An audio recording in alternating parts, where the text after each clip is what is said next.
Ulitin ko, ano man ang sinasabi ni Numan, hanggat walang sesyon at hindi na-convene ng may sesyon, walang trial na pwede maganap habang kami nakareses. Klaro at maliwanag sa rules namin yun. Ang nakalagay sa rules ng Senate shall proceed with trial forthwith. Di ba? Next po, from... Ang nakalagay sa rules ng House shall be immediately referred to the Speaker. Ginagamit yung salitang immediately, ha? Pero 2 buwang inupuan yan ng mga congressman. 2 buwang inupuan yan ng mga complainant ngayon sa Senado.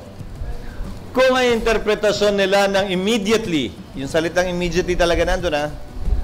Ay lumampas pa ng 2 buwan dahil hanggang ngayon di pa nila nire-refer. Sa katunayan, yung 3 impeachment complaint na bahagi ang bayan muna na nag-file ay in-archive na lamang at hindi pa rin nire-refer.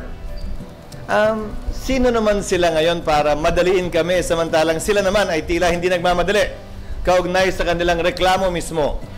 Dagdag pa, gaya ng sinabi ko, hindi namin pwedeng ma-refer na yan at ma-convene yung court nang walang sesyon ng Senado.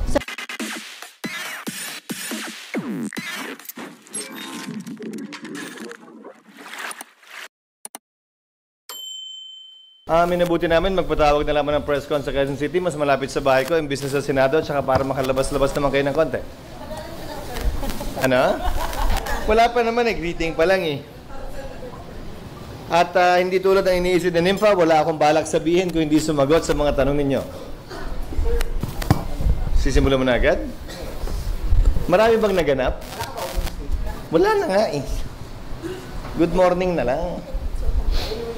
Kahapon kasi may nagsabi na parang inayos daw yung session hall na parang impeachment trial. Bahagi ng paghahanda ng Senado yon. In-inspection kung kinain na nga ba ng anay yung mga dating ginamit na lamesa at witness stand, nilocate, nilagay sa kanya-kanya mga lugar, at nang makita kung ano pa yung mga kailangan gawin at paghandaan. Dahil gaya ng sinabi ko, dahil naisampa na ang impeachment, may katiyakan na magkakaroon ng impeachment trial at kailangan itong paghandaan ng Senado. Hindi namin inaaksaya yung aming panahon bagaman recess sa paghahanda kaugnay nito. Sir, does it mean the trial is imminent or are you sticking to the original pronouncement na it will be after the SONA? Wala namang magaganap dahil recess. Ulitin ko, ano man ang sinasabi ni Numan, hanggat walang sesyon at hindi na-convene ng may sesyon, walang trial na pwede maganap habang kami nakareses. Klaro at maliwanag sa rules namin yun. Sir, meron ding inihaing petition kahapon yung Davao City Councilors and kanina mismong si Vice President Sara Duterte nag-file din ng petition sa Supreme Court. I think yung kay VP is a petition for certiorari. What do you make of all these petitions? Marahil providential na hindi kami natuloy sa trial dahil nag-recess kami para lahat ng mga bagay na ito ay maidulog na sa Korte Suprema, mapagpasahan na ng Korte Suprema para wala nang pipigil o aantala pa sa trial ng Senado na mga ganitong uri ng teknikalidad o issue na maaaring i-bring up ng nasasakdal na si VP Sara. So may sapat na panahon ang Korte Suprema para resolbahan at sagutin ang lahat ng mga isyong ito bago pa man mag-convene ang impeachment court. Sir, you're assuming that there will be a ruling before June 2. But what if there's no ruling by June 2 or by Sinide? Again, the Senate will perform its duty and function under the Constitution unless there is a TRO, a temporary restraining order or a preliminary injunction issued by the Supreme Court. Absent that, we will continue with our duty regardless of the pendency of any case thus filed as of now or that may be filed in the future. Sir, may last question bago ko ipasa sa iba. Meron in the past na mga nagpapa-inhibit sa mga senador. Kapag ka ba meron nag-inhibit, does it make securing a conviction easier? Meaning, bababa yung threshold ng 2/3? Hindi. Ang inhibition ay voluntary sa parte ng sinumang impeachment judge. Nasa sa kanya yon. Hindi pwedeng pagbotohan ng impeachment court yan. Na majority wins, may inhibit ang isang impeachment judge. Hindi ganun yun. Voluntaryo ang pag-inhibit niya at kung siya mag-inhibit, hindi mababago yung bilang na nakasaad sa saligang batas kaugnay ng 2/3 vote. So essentially, ang pag-inhibit o hindi pagboto, pagsali, ay bilang pabor sa nasasakdal. Dahil ang kinakailangang boto ay 2/3. Mag-inhibit, mag-absent, mag-abstain, bumoto ng no. Pare-pareho lang ang bilang nun. Papabor yon sa nasasakdal dahil ang binibilang to convict are 2/3 yes votes to convict. Sir, Mag-moderate na lang kayo, darling. hello. Sir, ang Korte Suprema doon sa petition for mandamus, may inihanda na ba ang Senate na sagot? Wala. Comment? Why? Wala. Nirefer namin ang bagay na yan sa Solicitor General's Office. Bilang abogado na tumatayo sa pamahalaan, Solgen ang sasagot, Solgen ang a-appear, Solgen ang mag-handle ng kaso para sa Senado. So ang Senado mismo, walang ginagawang pagsagot o preparasyon para sagutin yon. Solgen ang tatayong abogado ng Senado ron. So hindi po manggagaling sa Senate yung comment para i-submit sa Korte Suprema? Hindi. Bagaman may draft na pin-repair ang legal bilang advisory sa akin, ipo-forward din namin sa Solgen yun, but only for their information and consideration. It's the Solgen that will appear before the Supreme Court in behalf of the Senate. I have requested already the Solgen to make that representation before the Supreme Court in behalf of the Senate. Sir, ang bayan muna headed by former Congressman Nery Colmenares, today may sasubmit na position papers sa inyong office also seeking or asking Senate to immediately convene as impeachment court. So ngayon ba parang tumitindi na yung pressure sa inyo na Si Nery bilang ano? bayan muna?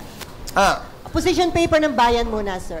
Well, tatanggapin namin yon, i-refer ko yun sa Committee on Rules at sa legal team ng Senado para gumawa ng karampatang sagot at matimbang yung kanyang mungkahi.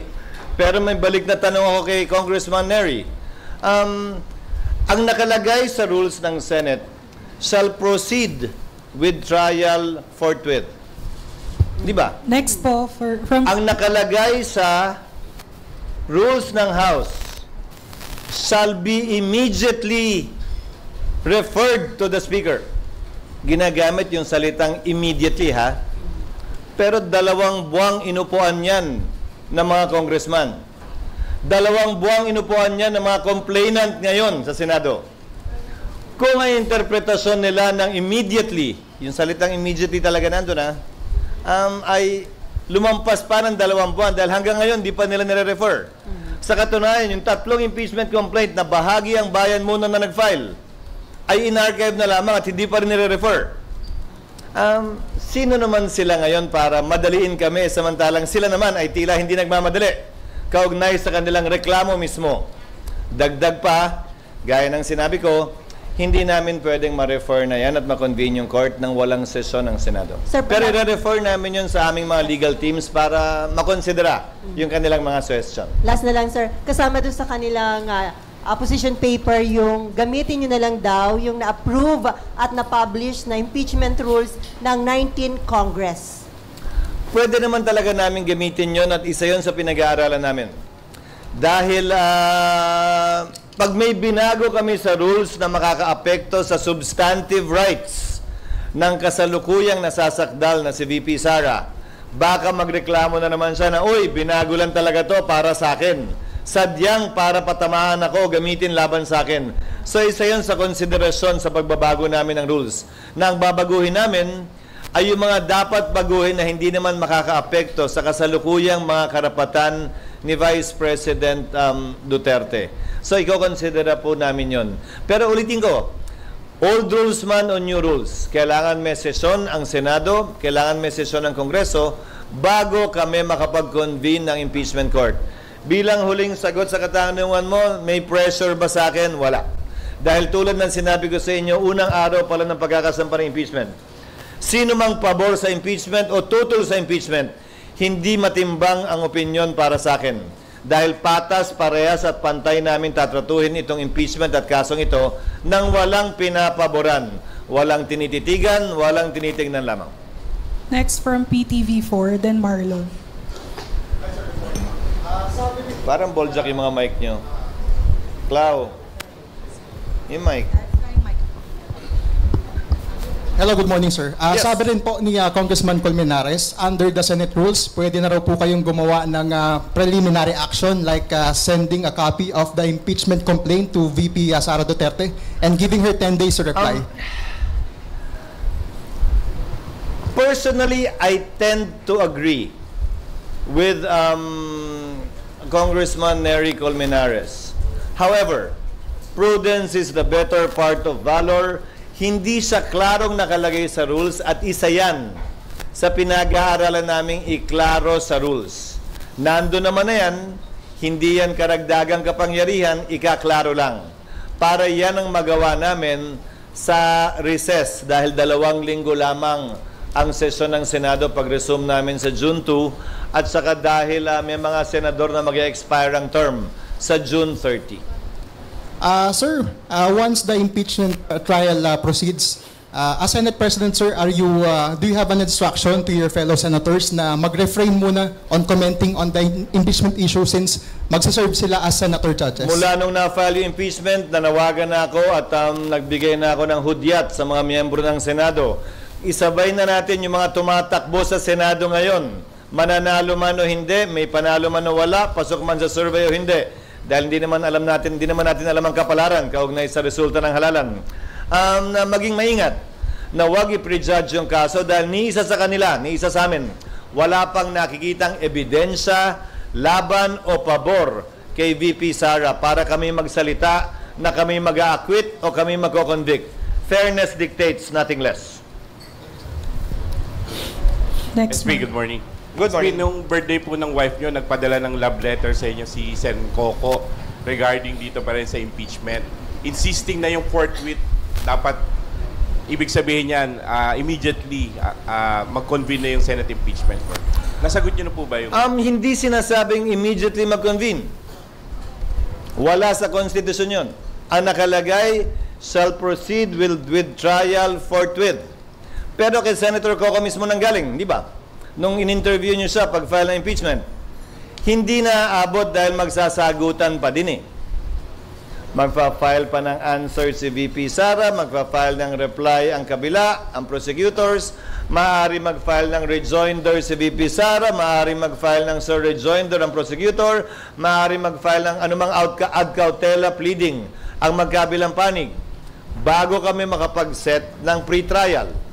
Sang-ayon sa rules of court na suppletorily applicable sa amin, pre-trial shall be set no more than 30 days from the time the issues have been joined and the last pleading has been filed.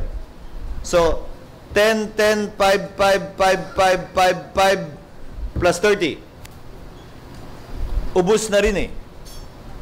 Bago magsimula ang trial. Ulitin ko, kaya tinawag na pre-trial, hindi pa trial yon. Eh di pag trial yun, sinabi na lang sana trial, hindi pre. Di ba? Pre-trial pa lang yun. So hindi naman talaga kakayanin na mag-trial agad-agad tulad ng ginamit niya sa kanyang sulat, di ba? But nevertheless, I respect Senator Pimentel as a lawyer and I know he's a bar top-notcher, so we will nevertheless refer this matter to the Senate Rules Committee and to the legal team that the Senate is slowly but surely building up in connection with this case para naman matimbang at makonsidera yung kanyang suggestion. Kasi para sa inyo, SP, under your leadership, how do you deal with that word, forthwith, in the Constitution? Forthwith, within the bounds of law. Illegal na mag-convene ako ngayon dahil wala kaming sesyon.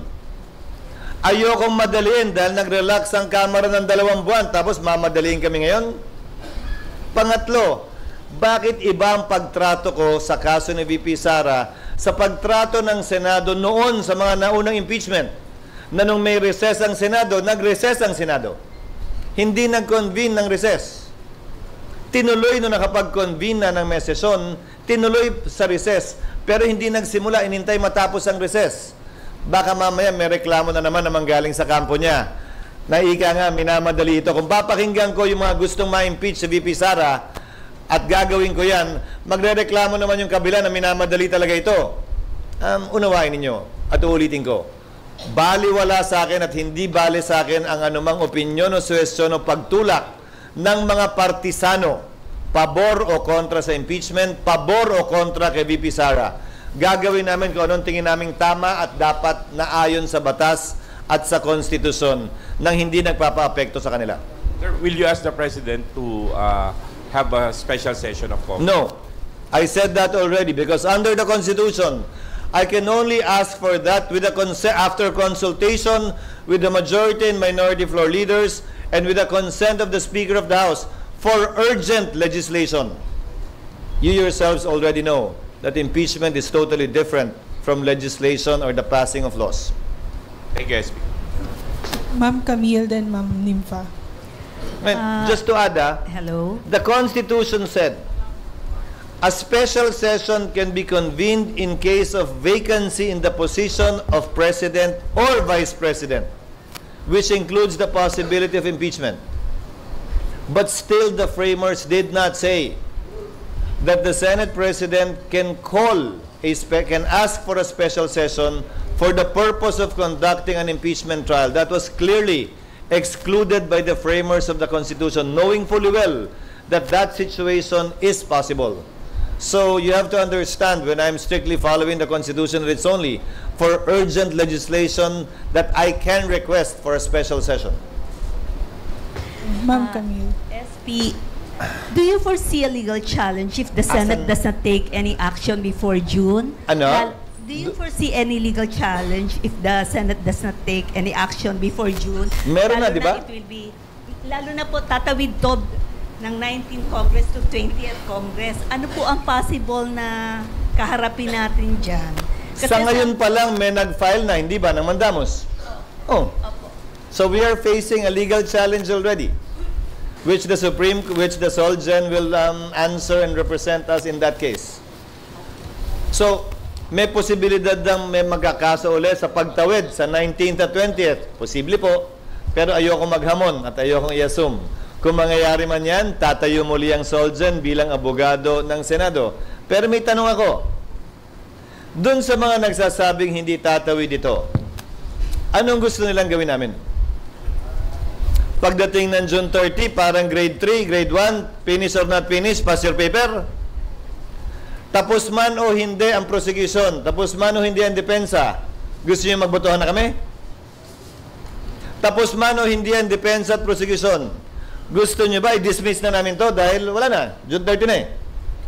The law, as a principle, frowns upon not completing what has been started. Sa simpleng pananalita, kasabihan ika nga ng matatanda, kung ano ang sinimulan dapat tapusin. Prinsipyo yan sa ilalim ng ating batas na umiiral. Wala mang eksaktong probisyon. Pero kung hindi pa rin kumbinsido at nag-iisip pa rin yung iba kung tatawid nga ba ito o hindi, pues sana noon pa nagreklamo sila kaugnay ng mga SET, Senate Electoral Tribunal cases. Yung SET cases na pinoprotesta ang isang senador na nanalo para sa termino ng 6 na taon. Ilang beses nang lumampas yan ng Kongreso. Tumawid ng Kongreso yung mga kasong yan. Nagpalit yung mga miyembro ng SET ng iba't ibang senador. Nagpalit yung miyembro ng SET ng iba't ibang justice ng Supreme Court. May nagreklamo bang hindi tumawid? May nag-question bang hindi tumawid? May nagsabi bang bawal yon? Wala naman. Ngayon, inuunawa ko na siyempre, highly politically charged to, may magko-question palagi. At hayaan natin ang Korte Suprema magpasya at mag-decide.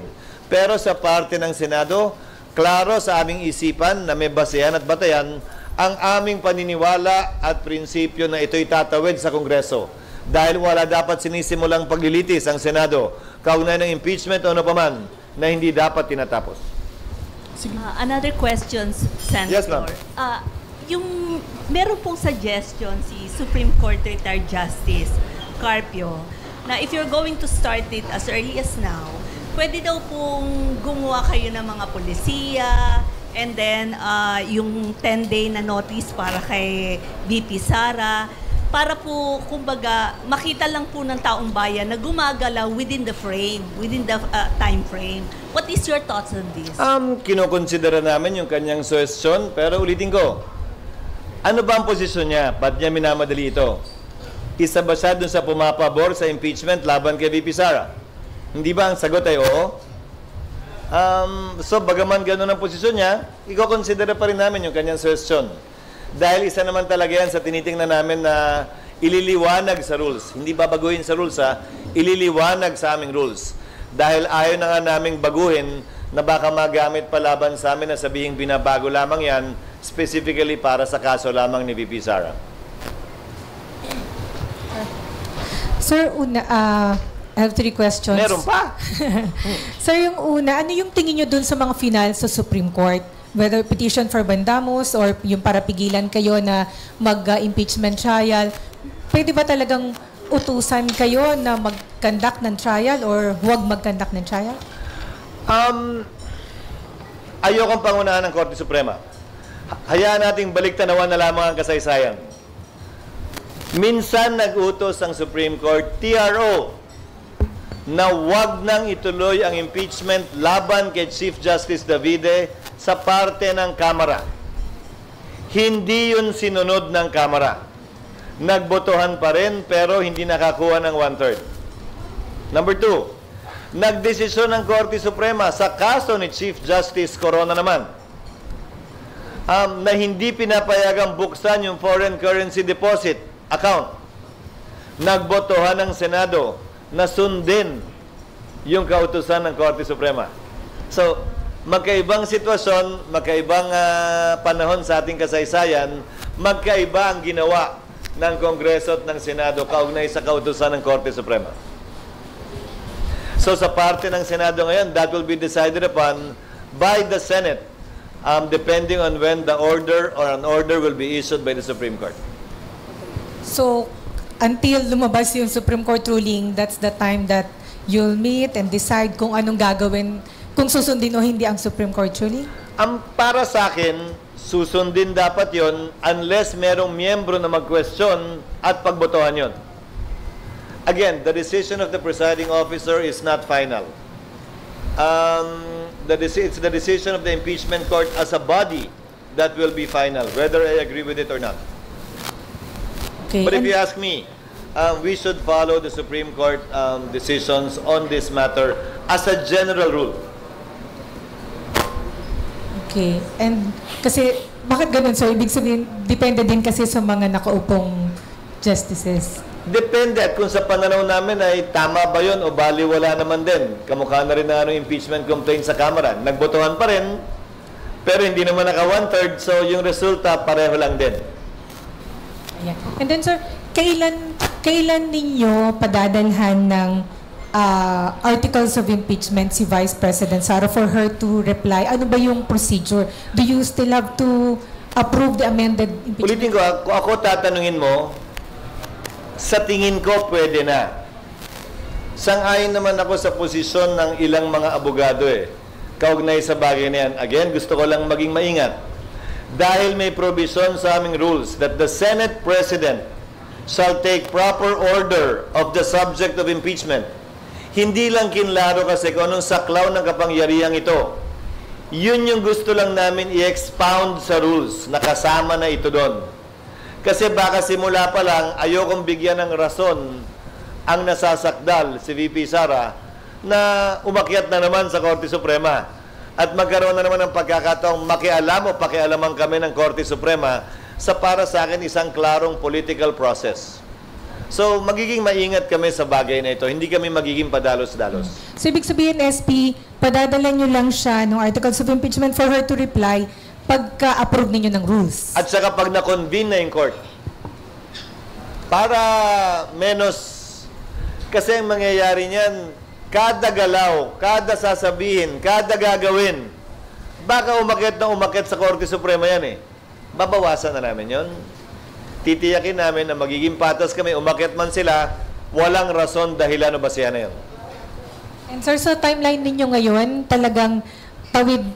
Kayo lang naman yung nagbabago ng timeline. Ako hindi pa rin naman nagbabago ng timeline. Mulat-mula. Hindi naman ako nagbago wala kaming sesyon. Hindi ko balak manghingi ng sesyon, ng special session. At habang walang sesyon, wala naman ako magagawa. And until now, no communication whatsoever with the President on the possibility of conducting special session? Hindi pa kami nagkakausap mula nung nag-recess kami. At lalong hindi namin napag-uusapan din ang bagay na ito dahil nga hindi kami nakakapag-usap. Kahit na text, wala. So isa na lang, Yes, sorry ma'am. guys. So as we speak, ano yung nangyayari ngayon sa Senate para sa preparation sa impeachment trial? About the rules siguro sir, yung plenary session and yung robe, meron na bang nangyayaring aksyon? Oo, naghahanap na kami ng supplier, nagka-canvas na for the robes. Inaayos namin yung sistema para sa mga visitor, yung ID ng magkabilang panig, dahil araw-araw sila pupunta ron, parang empleyado na rin sila ng Senado para hindi na maglalagbook pa. At gayon din yung mga bisitang maaaring gusto manood ng live sa Senado, inaayos na namin yung mga proseso at sistema nun upang sa gayon ay maging smooth yung procedure. Pinapaayos ko na rin yung budget kaugnay sa bagay na yan. About the session hall and the rules, sir. About the session hall and Yes, sir. Meron ng nire-rearrange na yung session Ay, hall. nag-mock up lang sila kahapon. Nag-mock up lang para tingnan kung may kailangan pang gawin at baguhin. At dahil yung mga mic kasi, babaguhin din yung mga linya. Medyo detalyado na yun. Pero kailangan baguhin yung mga linya ng mic kasi yung location ng mga mic ay iba kumpara sa plenaryo, kumpara sa isang impeachment court.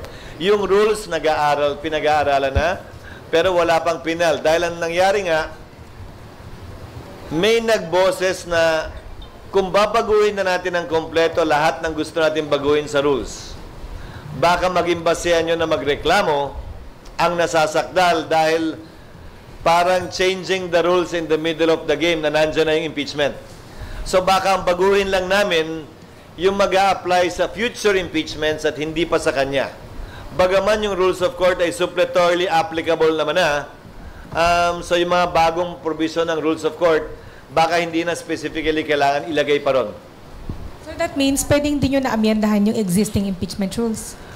Pwedeng hindi kung ang impeachment court ay magpapasya ng gano'n na nga. Pero base sa mga suggestion, may mga galaw ang iba't ibang senador na amyendahan ng ilang provision ng impeachment rules. Yung witness box na kasi binaba daw Yung yung pa yung witness. dati, hindi pala nakain ng anay. So yun pa rin ang gagamitin, sir? Oo, yun pa rin. Next. Sayang naman kung papagawa pa ako ng bago.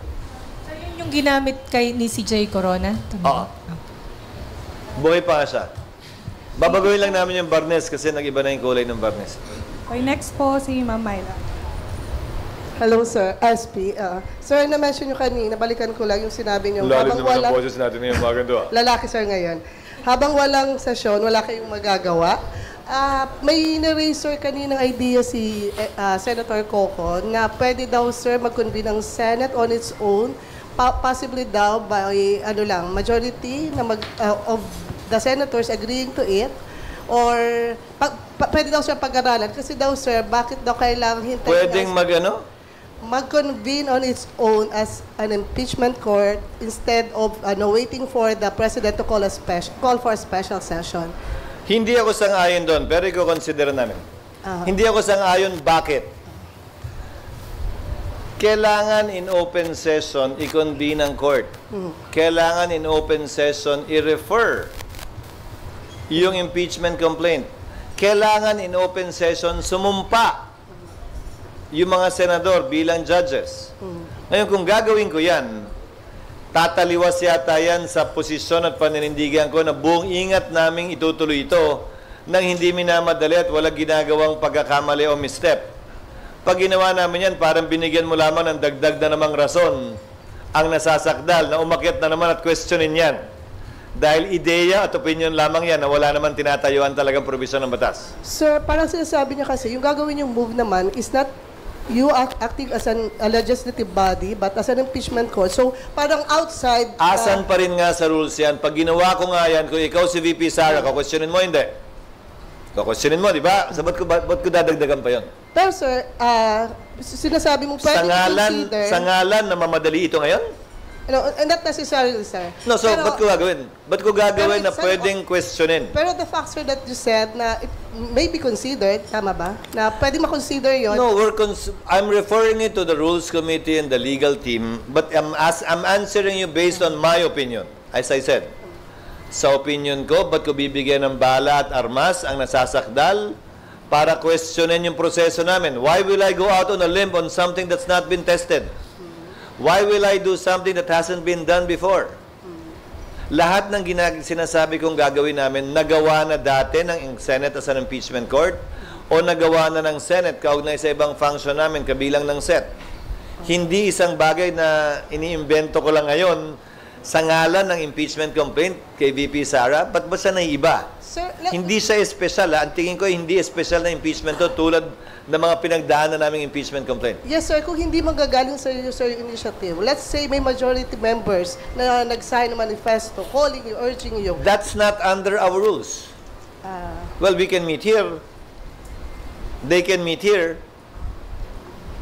Majority can meet here. I can even join them. So in short, sir, hindi ka mapipressure kahit ng mga ganong opinion ng majority ng kasamahan mo sa Senate?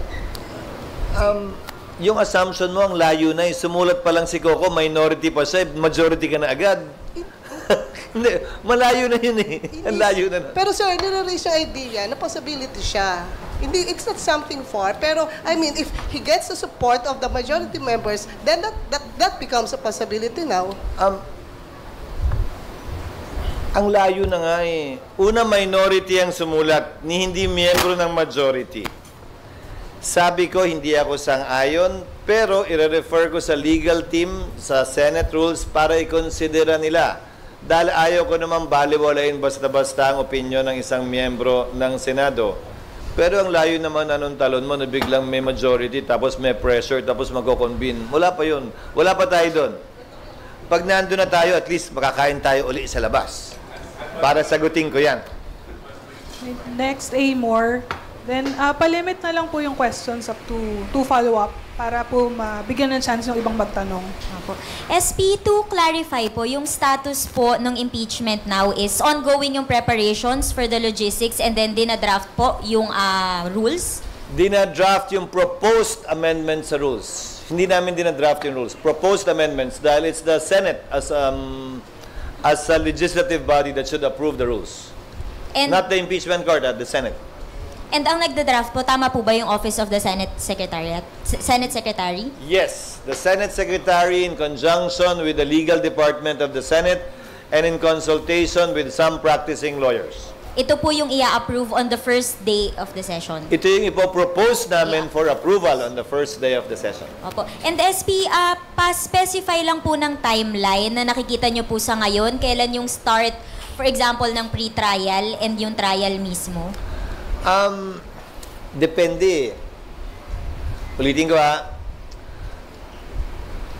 Pag inotorisa ako na ako lang magpadala ng summons na tingin ko pwede at dapat, pero kailangan pahintulutan ng plenaryo, 10 araw para sumagot. Mag-file ng answer. Matapos niyang matanggap yung summons namin. So, kailan niya matatanggap yun? So, gamitin mo 2 araw. 10 araw matapos matanggap naman ng prosecution na makapag-file sila ng reply. Kung gusto pa nila mag-file ng iba't ibang pleadings, tagli 5 araw yun mula sa pagkakatanggap. So, inulit ko. Rejoinder, surrejoinder, ad cautela pleadings which can mean anything. Meaning, pwede sila magsagutan hanggang gusto nila. Pagkatapos nun, sangayon sa Rules of Court, that has supplementary application to the Senate Rules on Impeachment, not more than 30 calendar days for us to set the pre-trial. Yung pre-trial, pwedeng tumagal ng 1 araw hanggang 5 araw. Pwedeng tumagal ng 10 araw. Depende kung gaano karaming mga piraso ng ebidensya ang papamarkahan nila. Pagkatapos nun, doon pa lamang pwedeng mag-set ng trial. So, SP, when is the earliest, in your estimate, na magagawa yung after the impeachment 20th trial? Congress convenes. That's what I've been saying from day one. We will do all of the preliminary matters before trial, before the 20th Congress. But most likely, trial itself will commence once the 20th Congress convenes. Dahil kung hindi, tandaan nyo, matatapos ang term ng 12 senador pagkatapos ng June 30. Yung sinasabi kong palitan ng dokumento, tapos na yung June 30 dun So, 12 lang ang senador. Paano naman kami magta-trial ng 12? Siguradong panalo na yung nasasakdal dahil walang 2/3. Diba? So, the soonest time you can convene the impeachment court for trial purposes would be once the Senate is complete with 24 members. That will happen after June 30 and once the new Senate has entered into its function. SP last na po, yun lang pong sa SC petition, yung order po for the Senate to comment. Sinabi niyo po na Solgen yung sasagot. Ano po yung extent ng participation ng Senate doon sa prosesong yun, if any? We will cooperate with the Solgen with whatever information or assistance they may need. I already talked with Solgen Guevara the other day, precisely to tell him that we are referring the case to him.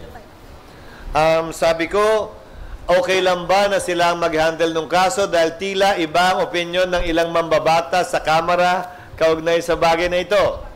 Maliwanag ang sagot niya, kaya ni-refer ko sa kanya yung kaso. Sabi niya, hindi party sa kasong to ang Kamara. Ang dinedemanda ng mandamos ay ang Senado lamang. At ikakatawan niya ang Senado kaugnay sa posisyong tinatahak na ng Senado ngayon. Next, Business World. Sir, good morning. When do we expect the response from the Solgen on the what? On yung response po ng Solgen on the SC's order? They will comply with the periods given by the SC. I think the period given was 10 days ba? 10 days from receipt. So, they will comply. Sir, on other topic na lang po. President Marcos signed earlier yung extending the term of the PCG commandant to 3 years po. So are we expecting that this law would secure our disputed waterways amid the tension with China, sir? Well, the current commandant of the Coast Guard has been doing a good job, both in the eyes of the President and to my mind as well. And I completely agree, if at all, with the extension of his term. This was one of the amendments to the Coast Guard law that the President asked for. And I was the one that sponsored it on the floor. Isa to sa mga hinabol namin panukala dahil magre-retiro yung commandant sa pagkakaalam ko, February 21. So, kailangan maging effective yan bago nun para yan ay mag-apply sa kanya. Sir Cecil sa Star, eto po ako, bawal lang tumayo kasi may camera sa likod. Yun, bali, kailan natin ina-expect na magkakaroon ng mapapadala ng copy ng Articles of Impeachment si BP? After June 2, pag na-approve yung rules authorizing me to issue the summons and a copy of the complaint. Sa katunayan, sumulat ang isang abogadong nagpapakilalang abogado ni VP Sara. Humihingi ng certified true copy ng complaint. Ang isasagot ng secretariat ay in-upload namin sa website yan. Hindi kami, sa pananaw namin, wala kami sa lugar mag-issue ng certification dun sa impeachment dahil Kamara ang gumawa niyan. Tinanggap lang naman namin. So kung gusto niya, manghingi siya ng kopya sa Kamara, pero nasa website ng Senado yung kopya, at intayin lang niya kapag maayos na yung rules ng Senado, makakatanggap sila ng may sapat na panahon para sumagot doon sa impeachment complaint pag napadalhan na sila ng summons. Speaking of the lawyer, kakilala na meron ng mga legal personality sila na lumalapit para nga doon sa mga proceedings about the trial? O ito pa lang na... Yun pa lamang. At ang problema ko doon ay wala pa kasi yung impeachment court eh. Wala pang abogadong formally nag-e-enter ng appearance para sabihin nga kami ang abogado ni VP Sara. Malay naman namin kung totoo yun. Hindi ko sinasabing nanloloko yung sumulat, pero malay namin kung totoo yun. Wala pa naman sa tamang proseso. Kailan po mag-start yung ganung tamang proseso, sir? Pag na-convene yung impeachment court. Pag sumumpa yung... Mako-convene yung impeachment court kapag sumumpa yung mga impeachment judges. Yun likely June 2 or yung after na ng June 30? June 2. After what? After na ng June 30 o June 2? June 2, posible i-convene na yung court or amendahan lang yung rules na ino-authorize ng Senate President na gawin lahat ng pinag-usapan natin kanina. Pag nag-convene yung impeachment court, susumpa na muna yung mga senador sa 19th Congress. All 23 of us. Tapos, pag yung trial magsimula na talaga sa 20th Congress, para sa akin, ang susumpa na lamang ay yung mga bagong senador. Hindi yung mga miyembro ng 19th Congress na matatapos pa ang termino sa 2020. Apo. Last na, sir. So kalahati nila yung susumpa pagdating ng 20th Congress. Okay, last na, sir. Ano yung common sentiment ngayon ng mga senador when it comes to impeachment if na pinaparating sa'yo? Thank you. Hindi ko sila nakakausap dahil busy sila sa pangangampanya. Siguro yun na yung sagot sa tanong mo. Busy sila sa pangangampanya. Hindi, busy sa pangangampanya kung kaya't at wala namang sesyon. Talagang panahon ng kampanyahan ito. Kaya hindi para sa kanila na mangulit kaugnay sa bagay na ito. So far, yung opinion at sulat na pinadala o liham na pinadala ni Senator Pimentel sa pagkakakilala ko sa kanya, may mga malalakas lang talagang paniniwala at prinsipyo si Senator Pimentel. Alam ko, nangangampanya din siya mismo. Pero para sa kanya marahil kung anong tingin niya ay tama, yun ang ilalagay niya sa kanyang liham. Kaya ginagalang at nirespeto ko yung kanyang posisyon. SP, since impeachment is a political process, don't you think it would be judicial overreach on the part of the SC kung aakto sila dun sa mandamus at saka certiorari petitions? Ironically, it's not Congress or the recipient of a judicial order that decides whether or not it's overreach or whether or not it's overreach. It's the Supreme Court that gets to decide that. Very much like the situation I narrated. May mga pagkakataong nangihimasok ang Korte Suprema. May pagkakataong sinunod sila ng Kongreso, may pagkakataong hindi sila sinunod ng Kongreso. So yung pagpapasya kung judicial overreach yan ay case to case. But as a general rule, I think Congress and the Senate should follow decisions of the Court unless it is clearly violative of what we believe is right and constitutes already the overreach that you are mentioning. But as a general rule, I think we should be respectful of decisions of the Court and take them into consideration and not treat it lightly. Thank you, SP. Ma'am Nancy. Hello, sir. Good morning. Good morning. It's quite clear from the beginning that you said trial will push through. And you also said, in fact, nagbigay kayo ng examples on what have been followed, yung Supreme Court decision, not. And also, the question now is to when. Ang daming gustong mabilis. So what can compare under your leadership? Briko, Wala. Sino ba yung may gustong bilisan? There are petitions in courts. I go, but those who want to rush the process are against the Vice President, are in favor of impeachment. Okay. Partisano nga eh. Those that are guests are quiet, hindi kami kinukulit na madali nito, pabor malamang sa bise. O baka naman, sang-ayon sa ginagawa namin. Hindi ba? So what can compel the Senate? What is there to compel? No. Nothing. What? No. That's not my question. What is there to compel? Not fast track. To immediately start the proceedings. Why? Not June 2. Why? Before. Why? Yeah, the word, well, baliktad. So, word na forthwith. Exactly. Why? Forthwith. Corona impeachment. December 13 final, nag-hearing January 19 dahil may recess. Oh, mahigit 10 buwan yun. Forthwith, may nagreklamo ba? But not 5 months. Wait, may nagreklamo ba? This is not 5 months. That was the recess. That was the recess at that time. Mercedes Gutierrez impeachment. Same. Ito, 1 week ha. 1 week pa ang session ng Senado. Hindi nag-convene yung impeachment court. Kami 2 hours. Nagreklamo ba kayo na madalin? Nagsabi ba kayo na mag-convene yung impeachment court ng December? Mercy Gutierrez. March 23, final ang impeachment. Nag-adjourn ng Senado March 26. Nag-convene ang impeachment court late May na rin. Mahigit 1 buwan din. Dahil nagkataon, yun din ang recess noon. Nagreklamo ba yung nagreklamo ngayon? Now, why should I treat this impeachment complaint differently from that of Gutierrez and Corona? na nagkataong tumugma din sa recess. So I asked the question, why should we do it? Is the VP special? Or marami, nagigigil ka lang ba na matuloy na talaga to? Anong pinagkaiba? I don't see the urgency, neither do I see the basis for compelling us. Again, principally because we're merely following precedents na nagkataon ng ganun. Ni walang nagreklamo, ni isa sa kanila na mag-hearing kami nung Pasko nun. Nandun na ako sa Senado nun eh. Na mag-hearing kami nung Mayo, bagaman walang eleksyon nun. So tatawid siya sa 20th Congress. There's no, wala hong bawal doon.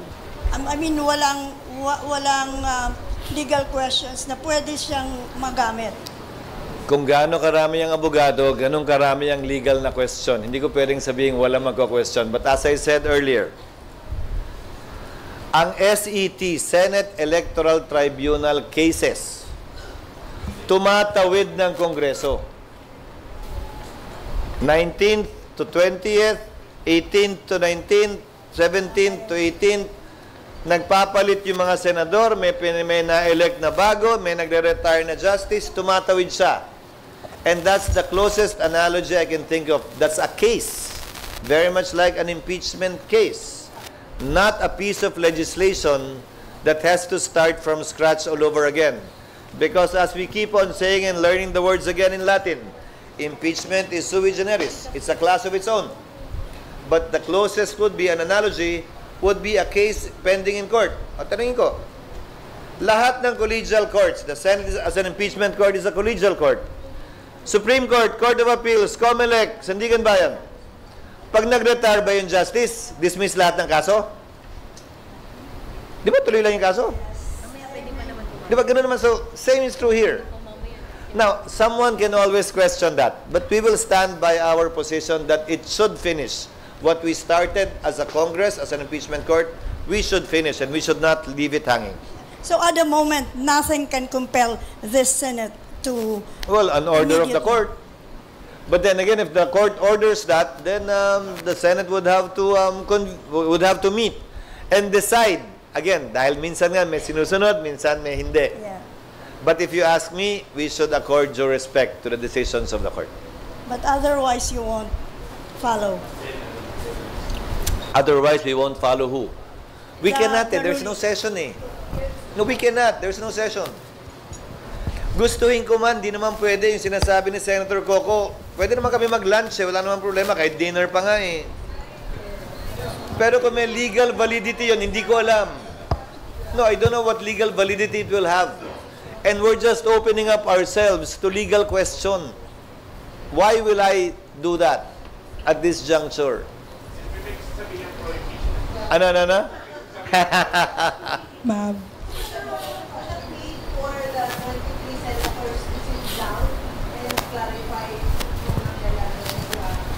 June 2.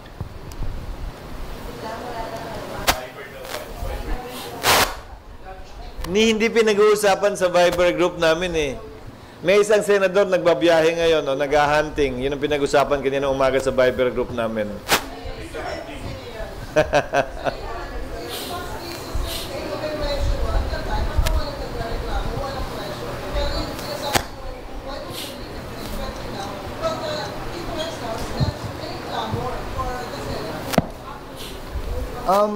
What clamor? From who? I'm sorry? Oh, iba't ibang sectors. Hindi ba yun? Mike, darling. Sorry, attorney. Sir, yun lang, sir. Parang as an argument, to raise that, to answer that argument na why would you treat it differently? Well, because nga, sir, now, mayroong mga calls sa iyo, mayroong ni-raise sa Supreme Court, may mga letters sa iyo urging you to act on it. I don't define that as clamor. There are people asking for it. Sang libro namang sinabing naging clamor na yung isang kaso. May nakalagay ba sa definition ng clamor na dapat 5 kaso, o 10 kaso, 15 kaso, 20 kaso bago maging clamor? Isa pa lang yung kaso eh.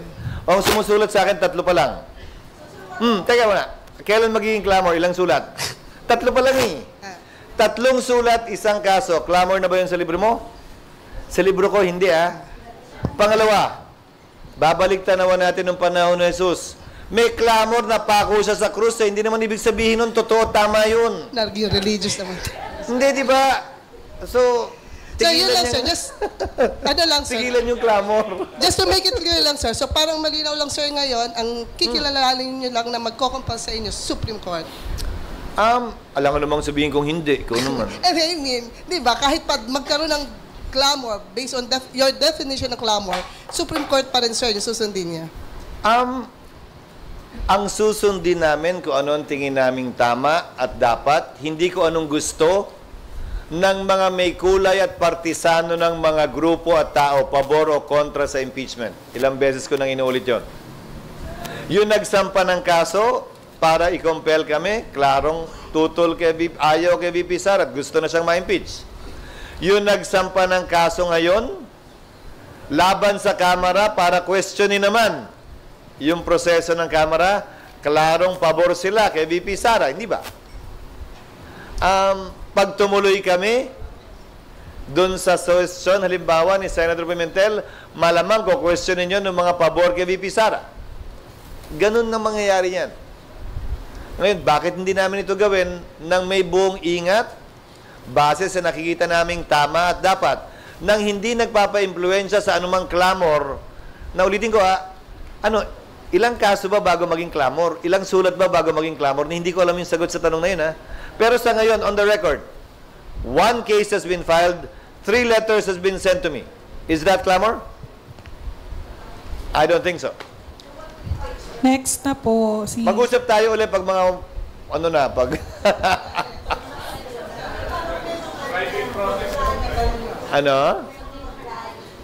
Kung may meron na, di ba? Meron na, di ba? Kakausapin namin sila na kahit anong rally, illegal ang gagawin namin. Kung talagang gusto nilang ma-impeach si VP Sara, kailangan namin gawin ito ng tama. Pag ginawa namin ito ng mali, parang binibigyan lamang namin ng armas. Kung sundin namin sila talaga, parang binigyan lamang namin ng armas at bala yung nasasakdal para questionin ito, i-reverse kung ano man ang ginagawa namin. Hindi ganun yun. Okay, next, Mav. Hi, sir. Sir, you mentioned kanina na pag-uusapan na rin po yung budget. Sir, may ballpark figure na how much the Senate will spend? Actually, may nakita akong proposed budget na ini-strike down ko agad kasi gusto nilang pakainin lahat ng nandun. Sabi ko, hindi naman kailangan pakainin yan. Kanya-kanyang kain yan. Parang nag-impeachment lang, kailangan pakainin lahat ng empleyado. Hindi naman ganun yun. Hindi naman namin ginagawa yun. Nag-impeachment lang, kailangan pakainin lahat ng abogadong nandun. Kanya-kanya na yun. Di ba? Yung gastos namin sa robe, halimbawa, nakita ko yung ballpark estimate nasa, I think, 6,000 to 8,000. Kada robe. Mas mahal pa yung pag-dry clean, kaya sabi ko, gawin mo ng 2 at bahala na sila mag-dry clean. Kung ayaw nila i-dry clean, problema na nila yun. Di ba? Alam nga namang, hindi na natin sagot yun. So, gawing 2, pero hindi na natin sagot yung dry clean dahil lumalabas sa kanilang estimate, mas mahal pa yung dry clean doon sa actual na robe. Sir, merong omnibus na estimate ng gastos? Maliit lang Actually, sa tingin ko, labas ang lawyer's fees because we plan to engage the services of some practicing lawyers and a law firm. Although hindi pa nasasapinal yun wala pang amount. Wala pa sigurong 1 milyon ang gagastusin namin.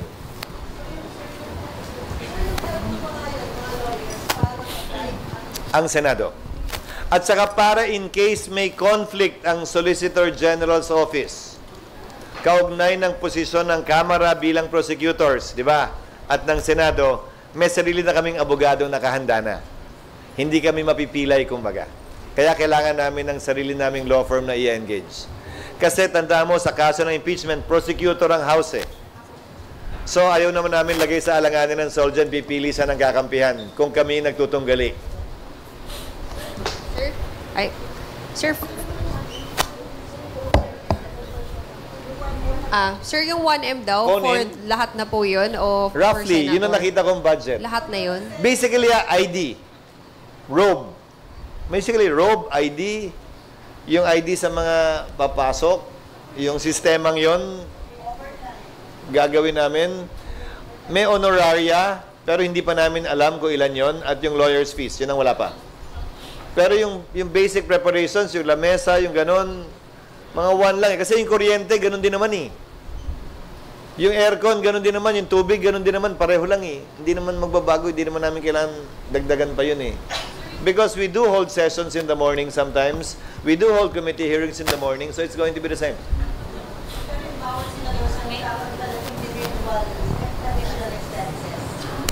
Bawat senator, sir, magkakaroon pa ng individual additional expenses. Chargeable na sa offices nila yun. Chargeable na sa offices nila yun. Because most, if not all, senators have lawyers. Most, if not all, senators have law firms retained to advise them on legal matters. So, kasama na yun. Sa budget nila, hindi na kami maglalabas ng dagdag pera pa doon. Okay, next, RG.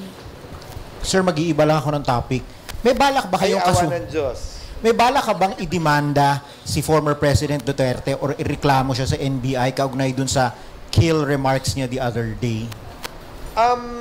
Kasi di ba dapat kayong magdidemanda or magrereklamo? Hindi totoo yun. Sasagot muna ako bilang abogado. There are only certain private crimes that you need a private complainant before a case can be filed. These crimes can be summarized by the acronym KASARA. Nung nag-aaral pa ako, kasarap sinasabi ko, para matandaan ko lang. Concubinage, adultery, seduction, abduction, rape, acts of lasciviousness. These are the private crimes that the complainant actually has to file a complaint. Pag hindi siya nagreklamo, hindi pwede magdemanda ang piskal. Hindi naman kasama sa kasara yun eh. So, the fiscal can file this regardless of the presence or absence of a complaint from the supposedly threatened party. Hindi para sa akin na sabihing tama o mali yun, pero may karapatan silang gawin yun. Hindi. Para sa akin, I don't feel alluded to. Para hindi ko naman naramdaman na isa ko dun sa 15. Hindi ko alam kung sino, pero parang hindi naman yata ako kasama doon. Pangalawa, nakakalungkot man yung mga ganyang pahayag. Namamanhid man tayo sa mga ganyang pahayag na parang okay na rin dahil nasanay tayo ng 6 na taong ganon. Sana kung may sagot man doon, kung may buwelta man doon, kung may sukli man yun, siguro sa balota na lang natin tingnan sa pamamagitan ng ating mga kababayan. At wag na sa pamamagitan ng demanda. Personally, sa party ko. But I cannot speak for the other senators, neither am I speaking for the Senate because we have not talked about this matter. But I don't think any of the senators actually felt threatened by that remark. I just saw a few of them during the birthday of a senator and that was not even talked about. Okay. Sir, last question na, yung favorite topic ko po. Sir, update sa new Senate building, please. Asan ka na ba? GMA, sir. You know it. Ano you know it? Anong update na bago ba? Nag-inspect ako. Di ko ba nasasabi yun? Ayun yung... Wala pa eh. Wala pa yung final amount namin. But it'll be less than 31 billion for sure. Because that's the maximum amount pegged by our experts. And the dates remain the same. Earliest will be December 2026. Latest will be December 2027.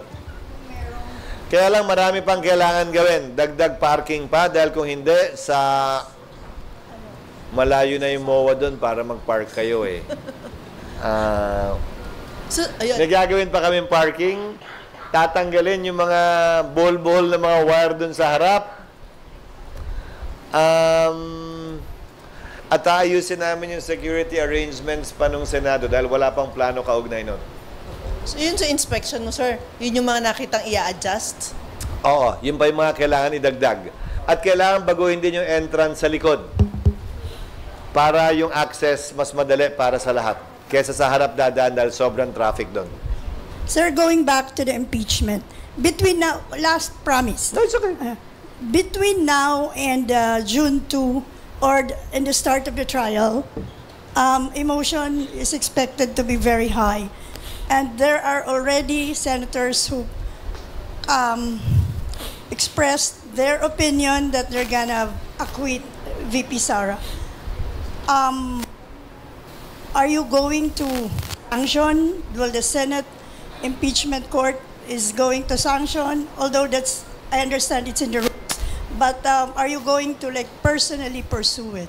No, I have been reminding members of the Senate now and those who are running, and I will continue to remind those who are running and that I will meet and the incumbent members of the 19th Senate, 19th Congress, to refrain from, iwasan sana, nagawin niya. Sila rin naman yung maiipit eh. Ulitin ko, paano sila makakapagbigay ng posisyon, desisyon at pasya, wala pa naman kaming nakikita ni isang pirasong ebidensyang tinatanggap ng korte. Intayin muna namin dapat yon, regardless of their current political affiliations. Tiyak ko naman may mga inclination kayo eh. Kung sino ang papabor sa kanya, sinong boboto laban sa kanya. Di ba, base na lamang sa kulay na dinadala ng partido nila. Pero sana iwasan pa rin. Mahalaga para sa akin na maging patas, parehas yung proseso. Hindi yung outcome.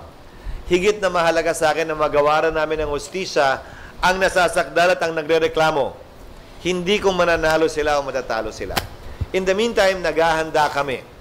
Ako nga mismo na abogado, matagal lang hindi nagpa-practice, nag-aaral ako ngayon. Yun din siguro ang paalala ko sa mga miyembro ng Senado, abogado man o hindi, na magsimula na rin mag-aral. At ito rin ang panawagan ko kung sakasakali sa mga party ng kaso, the prosecutors and the lawyers for the defense at yung nasasakdal mismo. Gamitin nila itong panahong to para maghanda. Wala kaming tatanggapin hanggat maaari na puwang para mag-delay once nagsimula ito. Dahil nga, ang haba na ng panahon para mag-prepare. Hindi pa man namin napapadala ang kopya ng summons at impeachment complaint sa nasasakdal. Available naman na yung kopya eh. Madali at pwede ng paghandaan ngayon pa lang. Sa katunayan, kino-question na nga nila sa Korte Suprema eh. So hindi nila pwedeng sabihin kulang ang panahon nila para maghanda sa sagot ha. Dapat, pag nagsimula itong prosesong ito, tuloy-tuloy na at wala kaming papahintulutan na anumang dilatory tactic mula sa magkabilang panig. Na keso hindi kami handa, keso wala pa ito, ngayon na nila dapat ginagawa lahat ng yan. Last two questions from Ms. Ellie tsaka Nympha Ravelo. Baka naman pinipilit ka lang, kung wala na, kakain na tayo. Sir, may mga lawmakers na kinoconsider na yung mga social media platforms pakuhanin na ng congressional franchise to operate para daw matiyak na nagko-comply sila sa mga existing laws. Do you support that? Wala yan sa ilalim ng batas ngayon. Kung i-require yan, kailangan magpasa ng panibagong batas. Pangalawa, parang ikaw, reporter ka, kailangan mo bang kumuha ng congressional franchise? Hiwalay sa stasyon mo? No. Hindi, di ba? Pero sa kasalukuyan teknolohiya kasi, pwede ka nang mag-vlog ng sarili mo lang. So by analogy, ganun ba talaga yung gusto natin? Gusto ba nating limitahan yung nagbibigay sa atin ng impormasyon o gusto nating dumami yon? Depende sa magiging polisiya ng pamahalaan. Para daw, sir, ma-regulate kasi maraming umaabuso, involved sa mga misinformation, mga fake news. Admittedly, but for as long as it does not constitute what we call prior restraint. Because prior restraint is prohibited by the Constitution. Number two, the Constitution is specific, not only with respect to prior restraint, but with a specific provision. No law shall be passed abridging the freedom of speech, of expression, or of the press. Now, that phrase, speech, expression, and press, has already has a different meaning given the internet. Dati ang ibig sabihin lang yan, radyo, dyaryo, TV. Ngayon, malawak na ang ibig sabihin yan dahil sa internet at iba't ibang social media platforms. So, it will have to stand constitutional scrutiny kung ano man yung batas na ipapasa ng Kamara kaugnay sa bagay na yan. But with one glimmer of hope, sino mang mahilig sa social media, at halos lahat tayo yun, tinamaan na rin naman tayo ng fake news eh. Whether sumakay tayo sa isang balitang pinaniwalaan natin tungkol sa atin o sa ibang tao man. So mapanuri na rin naman lahat ng mahilig sa social media eh. At siguro napakaliit ng tingin natin sa ating mga kababayan para sabihin lamang na sila'y lumulukso, tumatalon at sumasakay agad sa anumang nababasa nilang balita, saan man galing ito. I think we should not belittle our people in relation to being discerning when it comes to news coming from social media and not from the known media platforms.